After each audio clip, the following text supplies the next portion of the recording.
Well, just to be clear, I never intended to even write a book. In what I do for the last 50 years, I've learned that things that surprised me often were things that never happened in my lifetime, but happened many times before. And there were three big things that are happening now that didn't happen in our lifetimes in the same way. And I needed to go back and study them. It was because I studied the Great Depression in 2008, I was able to anticipate that crisis. And so it was that need, and then I needed to pass that along. So I made the study into a book, and that's how I came about it. I wasn't just studying history. When you have spend more than you earn, and you finance that by creating a lot more debt than you can pay back, then that creates a debt cycle, a long-term debt cycle, because one man's debts are another man's assets. And if you have a good return for those assets, it's a great burden for the debtor. So there's a delicate balance that has to take place in order to achieve that. And that balance becomes more and more untenable when more you have debt assets and debt liabilities. So we have a situation now, of course, where we're spending a lot more money than we're earning. So in the next year or so, for example, the government will spend about $1.2 trillion more than it will take in tax revenues. That's about 5% of GDP. And the Federal Reserve is wanting to sell about the same amount, a little bit less, 10% of GDP, they have to sell it. And it's a bad deal when you're holding bonds that has a return that's significantly less than the return of inflation. And that creates a shift in the supply and demand. And when you look at history, you see that that debt payment will end up needing to be a very poor return relative to inflation. And that creates the tax that is essentially how they get the money. And that dynamic produces a stagflation environment. That was apparent before we experienced our stagflation. That is how history worked. And so when you look at what does tightness of monetary policy mean, there's a view, you tighten monetary policy and you get rid of inflation, and who could argue for that? What that really means is that you take money and credit, buying power, away from individuals and companies at the time there's inflation, and it produces a lot of pain. So what the government and central banks do is they're always balancing inflation pain with economic contraction pain. And so we're in the part of the cycle now that we have stagflation. And since inflation is the obvious greater pain than economic contraction, you have the policy that's taking place, which will continue until economic pain is greater than the inflation pain, and that's that dynamic.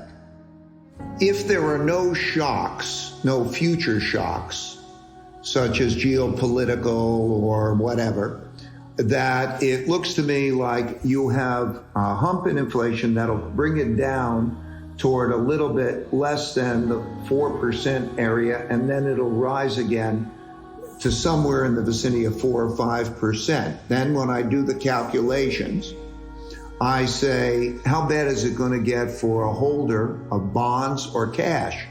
How bad will the negative real return be? It was minus 1.5%. It's now real yields are about plus 1%. And those are very low levels by historical. So I would say that you're going to have something in the vicinity of a 1% real yield, or let's assume conservatively it's a zero real yield. That means that the bond yield is going to go up to 4.5 to 5.5%.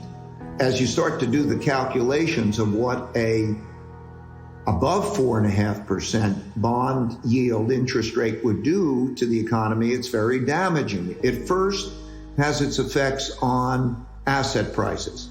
Because the interest rate used is the discount rate for calculating present value of cash flow. So an investment, all investments are a lump sum payment for a future cash flow.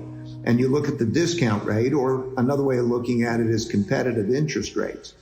And so a rise in that amount of interest rates would be worth a little bit more than, it would be about 20% in the stock market. That does not include, that's just the change of the discount rate. That does not include the effect that it would have a negative effect on the economy because it would lower growth rates. So when we think about the present value, it would have that effect. And it will have credit problems. So I think that as we're looking at that number, we're looking at the pain point probably rising to somewhere in the vicinity of 4.5% and possibly more, and that having a significant pain point first in the markets in the order of magnitude of what I'm referring to, 20 or with the discount rate could be 30% even from this level, let's say 20, 30%. And at that point, it'll be negative. It'll be negative to the markets. That will still not easily bring down the inflation rate. The real question is, how low will they want it to go? Is it 2? Yeah. So I think we have ahead of us that conflict and that tightening, that rate rise, which will have those kinds of an effect and begin to make economic and market pain greater than we're experiencing. And then they try to balance the two. And so that'll produce an inflation rate, which is almost certainly above their targeted inflation rate, So that's the cycle. Let's go back to the basics. There's too much debt, which is too much financial assets. And that either means that debt's paid in hard money that maintains its value, which is too much of a burden on the debtor. So it produces a problem and it means curtailing credit, or it's too much of a negative return for the creditor. We have to keep in mind that what we experienced was a very temporary and very extreme availability of money and credit and low rates that everyone has adjusted to.